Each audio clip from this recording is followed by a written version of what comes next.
ఈ కాలంలో మనం సీట్ బెల్ట్ పెట్టుకోకుండా మన పిల్లని కూడా ఎవరని మీకు తెలుసా? ఫస్ట్ ఆఫ్ ఆల్ ఎందుకు ఎవరో ఈ వీడియో అయితే పూర్తిగా అయితే చూడండి. First of all driver seat వెనకాల సీట్ బెల్ట్ అయితే ఈ విధంగా అయితే ఉంటుంది. ఈ సీట్ బెల్ట్ తీసుకొచ్చి ఈ బటన్లో ప్రెస్ చేయగానే అయితే గట్టిగా పట్టేస్తుంది. మళ్ళీ ఈ బటన్ ప్రెస్ చేయగానే అయితే సీట్ బెల్ట్ అయితే వచ్చేస్తుంది.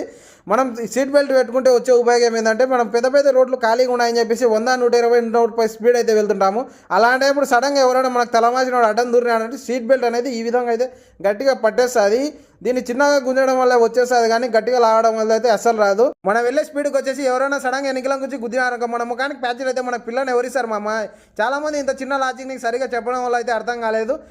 ఈ కాలంలో అన్నీ బాగుండి ఆరోగ్యం బాగుండడానికి పిల్లని ఇవ్వాలంటే చాలా కష్టం. అలాంటిది మన ముఖానికి ప్యాచ్లు అయితే మనకు పిల్లని ఎవరిస్తారు మామ? అందుకే ప్రతి ఒక్కరు డ్రైవ్ చేసేటప్పుడు సీట్ బెల్ట్ అయితే కంపల్సరీ వాడండి. అలాగే బైక్ డ్రైవ్ చేసే వాళ్ళు హెల్మెట్ అయితే కంపల్సరీ అయితే వాడండి. ఈ వీడియో కనుక మీకు నచ్చినట్టయితే ప్లీజ్ లైక్ చేయండి, షేర్ చేయండి. ఇలాంటి మరిన్ని మంచి మంచి వీడియోస్ కోసం ప్లీజ్ సబ్స్క్రైబ్.